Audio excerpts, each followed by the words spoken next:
Hello students, welcome to Zine Rocks.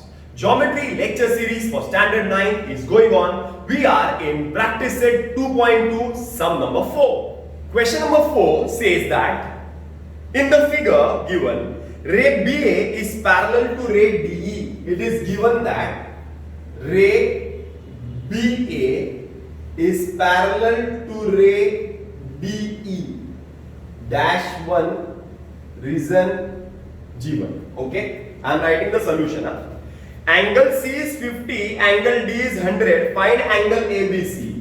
Angle C is 50. गलत लिखा है, C नहीं लिखना चाहिए. They have to mention angle BCD. ध्यान देना boss. They have to mention angle BCD. बराबर है ना? And angle D भी नहीं बोलना चाहिए. CDE is 100. We are supposed to find angle ABC. क्या फाइंड करना है? Measure angle ABC. ये एंगल फाइंड करना है. अरे बराबर है, क्लियर है. स्टार्ट करते हैं ना. Geometry once again, understanding geometry is easy. Writing the solution और writing the proof is difficult. On the other hand algebra understanding might be confusing but writing the sums in algebra is very easy. मतलब बहुत बच्चों को algebra comfortable लगता है, geometry hard लगता है. कुछ बच्चों का उल्टा होता है, ज्योमेट्री इजी लगता है, अलजेब्रा हार्ड लगता है. लेकिन ज्योमेट्री इजी लगता है ना, फिर भी ज्योमेट्री में मार्क्स कम आते हैं क्योंकि हर एक स्टेप के मार्क्स कटते हैं. समझ में आ रहा है क्या? डिफिकल्ट है समझना. बट मैं जो मेथड कराऊंगा ना, प्लीज अपने स्टूडेंट्स को या अपने फ्रेंड्स को मत शेयर करो. मेरा जो मेथड रहेगा ना वो तुम्हारे पास ही रखो क्योंकि ये यूनिक मेथड है. इसके लिए मैंने हमारे वीडियोस को ओपन नहीं रखा है. नहीं तो कोई भी टीचर या कोई भी स्टूडेंट देख लेगा वीडियो तो समझ जाएगा कि किस तरीके से हम लोग सम करते हैं. हम सम कैसे करेंगे ज्योमेट्री का? टेक्स्ट बुक में we will write the steps to solve a question. वो स्टेप्स याद करेंगे और फिर सम को फ्रेम करेंगे. समझ में आ रहा है? बता दो. जैसे कि इस सम को सॉल्व करने के लिए first step is parallel lines, second step is alternate angles, third step is angle addition property, fourth step is interior angles. अरे बराबर. 4 स्टेप सम खत्म. छोटा लिखा है, तुम लोग लिख लो, मैं बोल रहा हूं. पहला स्टेप पैरेलल लाइंस, पेंसिल से लिखो. दूसरा स्टेप अल्टरनेट एंगल्स, तीसरा स्टेप एंगल एडिशन, चौथा step interior angles. Okay, 4 step लिख के ले लो फटाफट, सो दैट इसको सॉल्व करने का जो तरीका है ना, ये 4 स्टेप में क्लियर हो. As you all have written the 4 steps of solving this question, the first step is parallel lines. Now, how to write the step? Parallel lines कैसे लिखेंगे? जरा ध्यान देते हैं बॉस. Very important question. मतलब अभी तक जितने भी सम सॉल्व किए हैं ना, वो सब सम्स इंपॉर्टेंट है, लेकिन ये सम डिफिकल्ट है. थोड़ा सा डिफिकल्ट लगेगा, बहुत सारे बच्चों को डिफिकल्ट लगेगा. तो ओके, तो पहला पैरेलल लाइंस. अभी when you see this question, in the question a hint is written. Text book में देखो ना, एक हिंट लिखा रहेगा. Draw a line passing through point C parallel to AB. Point C से पास होता एक लाइन बनाना है which is parallel to AB. Once again, point C से पास होता एक लाइन बनाना है which is parallel to AB. So I will write line XY is parallel to ray AB dash to reason construction. Reason what? Construction. हमें क्या करना है? एक line बनानी है, पॉइंट C से पास होती, which is parallel to AB. इससे ये पैरेलल बनाना है. अरे बराबर है, बना दिया. अब इसको 2 लिख दिया. From 1 and 2. 1 देखो, BA parallel to DE. 2 देखो, AB parallel to, this is BA. AB parallel to BA parallel to XY. BA common है, मतलब ये इससे पैरेलल है, ये इससे पैरेलल है. इसका मतलब ये हुआ कि रे BA is parallel to ray DE is parallel to line XY, तीनों पैरेलल है। समझ में आया? पहला स्टेप क्या है मेरा? Parallel lines. अब जैसे मैंने ये सब देखा ना तो मेरे दिमाग में घंटी बजी, टन, पैरेलल लाइंस। अब ये पैरेलल लाइंस का स्टेप कैसे होगा? फिर से एक बार, this is parallel to this, this is parallel to this construction, so this is parallel to this, is parallel to this. तीनों पैरेलल है। क्या है? तीनों पैरेलल है। तीनों क्या है? पैरेलल है। यहां तक क्लियर हो गया? यहां तक क्लियर है पैरेलल लाइंस? अच्छा, पहला step. My second step is alternate angles. Second step is what? Alternate angles. Alternate. अभी एक काम करते हैं, देखो अब सम समझने के लिए इसको भूल जाते हैं, इसको भूल जाते हैं। अब जब इसको भूल जाएंगे तुम लोग तो देखो ना, जीन का z दिखता है, देखो ना,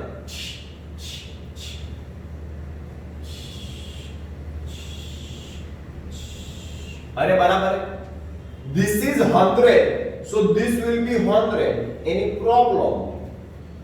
Any problem? No problem. I will write ray BE is parallel to line XY and DC is a transversal. Therefore, angle नाम बराबर से देखना, नाम लिखने में बहुत लोगों को तकलीफ होती है। CDE is equal to angle DCX is equal to 100 degrees. Reason alternate angles. Reason alternate angles. This is 100, this is 100, alternate angles. My second step is also clear. Easy क्या? देखो ना, स्टेप बाय स्टेप करेंगे तो easy लगेगा, नहीं तो hard है, hard है, हार्ड है, हार्ड है। बहुत बच्चों को हार्ड लगेगा। स्टेप बाय स्टेप करो, सब इजी लगेगा। स्टेप बाय स्टेप आराम से। पहला पैरेलल लाइन, दूसरा अल्टरनेट एंगल। अब तुम लोग बोलेंगे सर ये स्टेप कैसे मालूम पड़ेगा? अभी इतना तो दिमाग तुमको रखना पड़ेगा कि ये स्टेप को याद कैसे करना है। अरे समझ में आ रहा है? Parallel lines, alternate angles. मेरा third step is angle addition property. Angle addition property, आ जाओ डायग्राम में आ जाओ। ये हो गया ना काम, आगे चलते हैं। ये देखते हैं, ऐसा डायग्राम था, इधर D था और इधर A था, बराबर है। ये एंगल था 50 डिग्री, बराबर। देखो ना बस, ये एंगल 50 डिग्री था, 50 डिग्री था, बराबर। ऐसा था डायग्राम। टोटल 100 है, टोटल 100 है, उसमें ये 50 है। देखो ना, ऐसे दो एंगल दिख रहे हैं क्या मालूम? मुझे ही दिख रहे हैं, तुमको भी दिख रहे हैं। टोटल 100 है, उसमें ये 50 है, तो ये कितना रहेगा? 50, तो ही तो टोटल 100 होगा।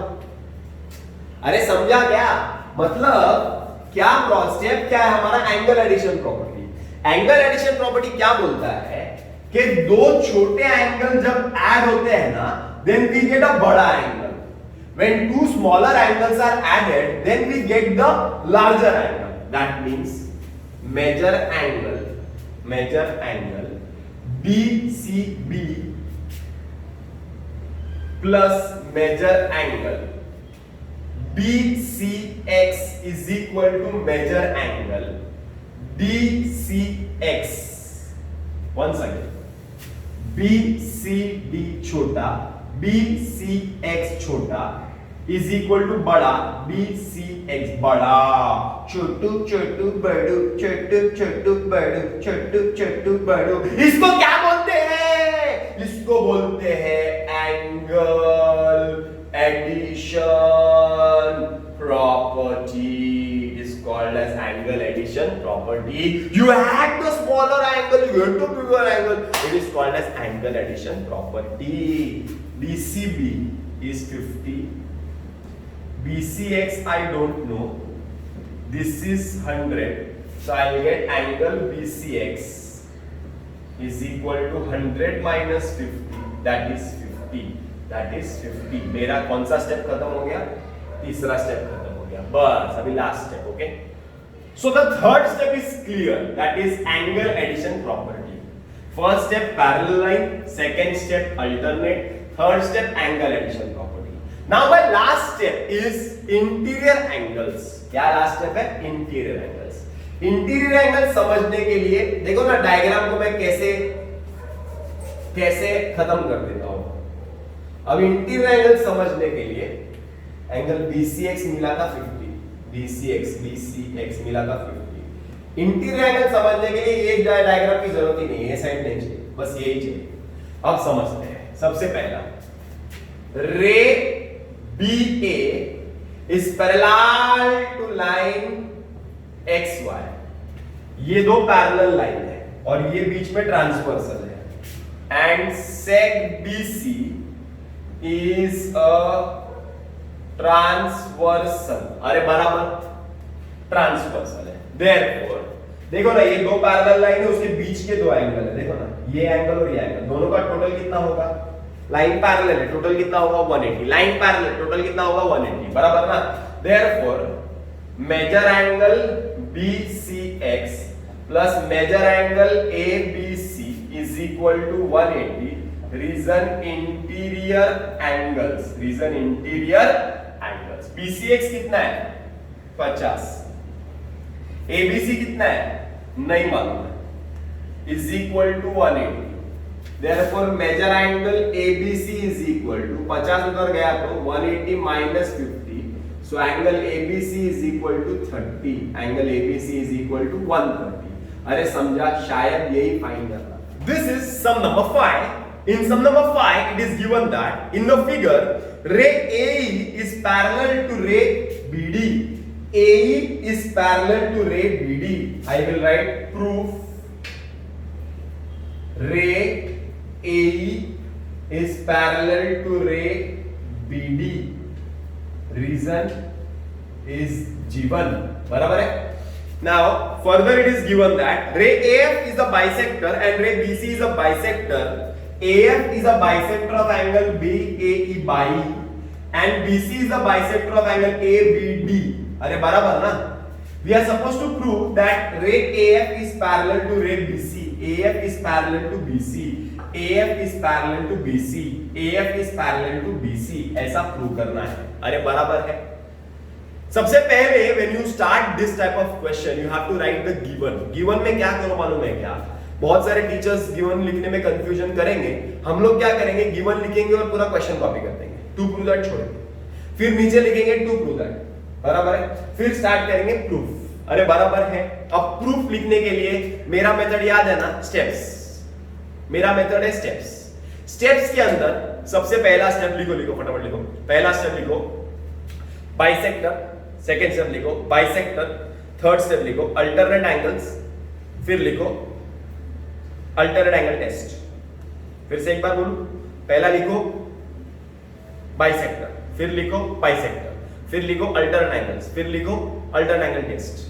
4 स्टेप लिखा, बस खत्म. पहला step bisector, bisector, alternate angles, alternate angle test. ये 4 स्टेप. चलो चलते हैं. सबसे पहला स्टेप इज बाइसेक्टर. सबसे पहला स्टेप इज बाइसेक्टर. अब तुम लोग बोलेंगे सर बाइसेक्टर का मतलब क्या? बाइसेक्टर एक ऐसा रे है जो एक एंगल के 2 इक्वल टुकड़े करता है. जो एक एंगल के 2 इक्वल टुकड़े करता है. जो एक एंगल के 2 इक्वल टुकड़े करता है. तो पहले we see that ray AF is a bisector. I will write ray AF is a bisector of angle BAE by. अगर रे AF बाइसेक्टर है इसका मतलब ये हुआ कि एंगल, ध्यान देना बॉस, ध्यान देना, वेरी इंपॉर्टेंट ना. एंगल यहां से चालू करते हैं. FAE फाई angle FAE is equal to angle FAB fab is equal to angle half of angle BAE by. अरे समझा क्या? फिर से एक बार देखो. इजी है. This is bisector bisected angle, this is bisected angle. So अगर टोटल 100 रहेगा तो ये 50 रहेगा, 50 रहेगा, अरे बराबर ना। तो एंगल FAE फाई इज इक्वल टू FAB फैब इज हाफ ऑफ द बड़ा एंगल BAE। इसको बोलते हैं बाइसेक्टर प्रॉपर्टी। बाइसेक्टर का मतलब ये होता है, इतना याद रखो। तो पहला स्टेप बाइसेक्टर हो गया। अब दूसरा स्टेप भी बाइसेक्टर करते हैं। बाइसेक्टर मतलब ये भी बाइसेक्टर है, देखो। सो आई विल राइट दैट रे BC is the bisector. Ray BC is the bisector. Ray BC is the angle bisector of angle ABD. Therefore, angle छुटका एंगल ABC, छुटका एंगल DBC, या तो यहां से स्टार्ट करो। CBA CBD is half of the बड़ा angle, so I will write angle CBA is equal to angle CBD is equal to half of the बड़ा angle ABD dash 2। मेरा second step भी खत्म, बाइसेक्टर। इजी क्या, bisector खत्म, मेरे दो step खत्म, बाइसेक्टर। मेरा तीसरा स्टेप बोलो क्या है, अल्टरनेट एंगल। तीसरा स्टेप क्या है, अल्टरनेट एंगल। तीसरा स्टेप क्या है, अल्टरनेट एंगल। अभी अल्टरनेट एंगल्स कैसे आएंगे, देखो ना। रे AE इज पैरेलल टू रे BD, रे AE इज पैरेलल टू रे BD and सेग AB is a transversal. ये और ये पैरेलल है और ये ट्रांसवर्सल है। देखो Z बनता है क्या, हाँ Z बनता है, देखो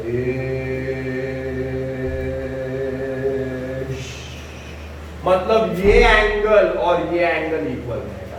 एंगल EAB, ये वाला एंगल ध्यान देना बॉस, ये वाला एंगल ऐसा वाला, ये वाला और ये वाला एंगल EAB और angle ABD, angle BAE ABD, BAE by और ABD। I will write angle BAE is congruent to angle ABD. Reason alternate angles. Reason alternate angles. Angles congruent होते हैं। Measure angle BAE is equal to measure angle ABD. Angles congruent होते हैं but measure angles equal होते हैं। Angles congruent होते हैं, measure angles equal होते हैं। So equal, अरे बराबर है। मेरा नेक्स्ट स्टेप अल्टरनेट एंगल्स भी हो गया, बट अल्टरनेट एंगल्स होने के बाद you have to write multiplying both sides by half. दोनों साइड को हाफ से मल्टीप्लाई करो, तो half angle BAE is equal to half angle ABD dash 3। Now from 1, 2 and 3, very important step, from 1, 2 and 3, half angle BAE मतलब angle FAE या तो angle FAB, क्योंकि half angle BAE के बदले में मैं हाफ एंगल BAE के बदले में मैं एंगल FAB भी लिख सकता हूं, एंगल FAE भी लिख सकता हूं, और हाफ एंगल ABD के बदले में मैं एंगल CBD भी लिख सकता हूं, एंगल CBA भी लिख सकता हूं, कुछ भी लिख सकता हूं। अरे बराबर ना। तो मैं हाफ एंगल BAE के बदले में लिखता हूं FAB लिखता हूं। चलो FAB, और हाफ एंगल ABD के बदले में मैं लिखता हूं CBA angle CBA। Very important step, very important. बहुत तो कोई नहीं समझ में आएगा तो बराबर से समझ लेना। हाफ एंगल BAE के बदले में मैंने लिखा FAB, हाफ एंगल ABD के बदले में लिखा CBA। ये दोनों इक्वल थे, ये लोग दोनों भी इक्वल हो जाएंगे। अरे बराबर है, क्लियर है। मेरा last step is alternate angle test. My last step is what, alternate angle test. I will write but these are alternate angles and also congruent. Therefore, by alternate angle test, ये देखो ना angle F A B और C B ए बराबर से देखो, ये निकाल लो, ये निकाल लो, ये निकाल लो। अब देखो एंगल एफ ए बी, देखो एफ ए बी ये, और एंगल ए बी सी मतलब सी बी ए देखो, ये देखो z बनता है क्या, देखो z बनता है क्या, z बनता है क्या, हाँ z बनता है, इसीलिए इंग्लिश में मैंने लिखा, but they are alternate angles and also congruent, therefore by alternate angle test ray AF is parallel to ray BC। अगर अल्टरनेट एंगल कॉन्ग्रुएंट है तो मेरा लेक्चर याद है क्या, इसके पहले से पहले वाला, अगर अल्टरनेट एंगल कॉन्ग्रुएंट है तो लाइन पैरेलल, अगर अल्टरनेट एंगल कॉन्ग्रुएंट है तो लाइन पैरेलल, तो अल्टरनेट एंगल कॉन्ग्रुएंट है, देयरफॉर अल्टरनेट एंगल टेस्ट क्या बोलता है कि रे पैरेलल रहेगा, शायद यही प्रूव करना है। Okay, this is the last question of today's video and practice set 2.2। This is sum number 6। A transversal EF of line AB and line CD intersects the line at point P and Q respectively. Ray PR and ray QS are parallel. Ray PR and ray QS are parallel. Okay, and the bisectors of angle BPQ and PQC respectively. These are parallel and they are bisectors also. Okay, we are supposed to show that line AB is parallel to line CD. AB is parallel to CD. मेरा पहला step is bisector, पहला step is bisector. चलो bisector की बात करते हैं, proof. Now proof में पहला स्टेप, रे PR is an angle bisector of angle BPQ। PR angle bisector, अगर एंगल बाइसेक्टर है तो अभी मैंने सिखाया ना प्रॉपर्टी एंगल बाइसेक्टर का, छुटका छुटका हाफ बड़का, क्या प्रॉपर्टी है, छुटका छुटका हाफ बड़का, क्या प्रॉपर्टी है, छुटका छुटका हाफ बड़का। That means what, the smaller angle is equal to smaller angle and they are half of the bigger angle. So I can write angle RPB, angle RPB is equal to angle RPQ, RPQ is equal to half of angle BPQ. This is dash 1. This is dash 1. Okay. One more. Second step is also bisector. Second step is also bisector. See ray QS. So I will write ray QS is an angle bisector of angle PQC. So if it is an angle bisector, therefore property angle SQP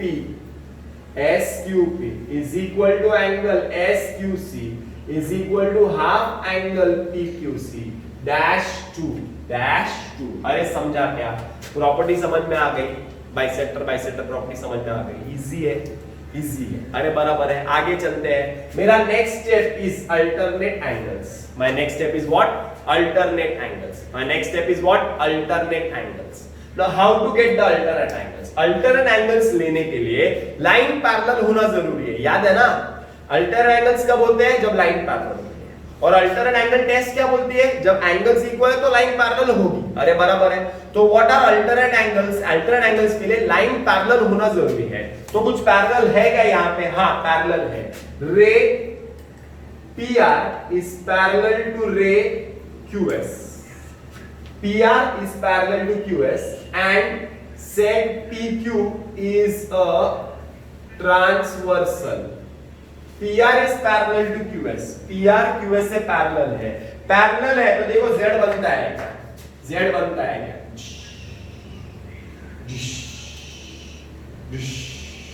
gene का Z बनता है क्या, very good बनता है। तो आई will right angle RPQ is equal to angle SQP, is congruent to angle SQP. That means what? Angle RPQ is equal to angle SQP. अरे बराबर dash 3 from 1, 2 and 3. 1 देखा, 2 देखा और 3 भी देखा। 1, 2, 3 में आंसर आएगा, important step. RPQ is equal to SPQ. RPQ ये वाला angle is equal to SQP ये वाला एंगल। लेकिन क्या मैं RPQ के बदले में हाफ एंगल बीपीक्यू लिख सकता हूं क्या? हाँ लिख सकता हूं, बिकॉज दे आर इक्वल। क्या मैं एसक्यूपी के बदले में हाफ एंगल पीक्यूसी लिख सकता हूं क्या? हाँ लिख सकता हूं, बिकॉज दे आर इक्वल। अरे बराबर ना, हाफ एंगल आरपीक्यू के बदले में हाफ एंगल बीपीक्यू लिखा, एंगल एसक्यूपी के बदले में हाफ एंगल पीक्यूसी लिखा, दोनों side cancelling half from both side. चलो कैंसल कर दो हाफ दोनों साइड से, तो क्या मिलेगा? Angle BPQ is equal to angle PQC. क्या मिलेगा? Angle BPQ is equal to PQC. अरे बराबर, मेरा पहला स्टेप बाइसेक्टर, मेरा दूसरा स्टेप बाइसेक्टर, मेरा तीसरा स्टेप अल्टरनेट एंगल्स। कौन सा स्टेप? Alternate angles. फिर 1 2 3 करके ये इक्वल मिल गया। बराबर से देखो कौन सा एंगल इक्वल मिला? एंगल बीपीक्यू मिला इक्वल। ये इसकी जरूरत नहीं है अभी, ये एंगल इक्वल मिला बीपीक्यू। किससे इक्वल मिला? पीक्यूसी से इक्वल मिला, इससे इक्वल मिला। देखो z बनता है क्या? बनता है कैसे? वेरी गुड, z बनता है क्या? हाँ z बनता है, z बनता है। इसका मतलब I can write in English, but these are alternate angles. ये कौन से एंगल्स है? ये अल्टरनेट एंगल्स है। And also they are congruent, therefore by alternate angle test. क्या अल्टरनेट एंगल टेस्ट बोलता है? बोलता है कि अगर एंगल कॉन्ग्रुएंट है तो लाइन क्या रहेगी? पैरेलल रहेगी। Therefore line AB is parallel to line CD। शायद यही प्रूव करना है।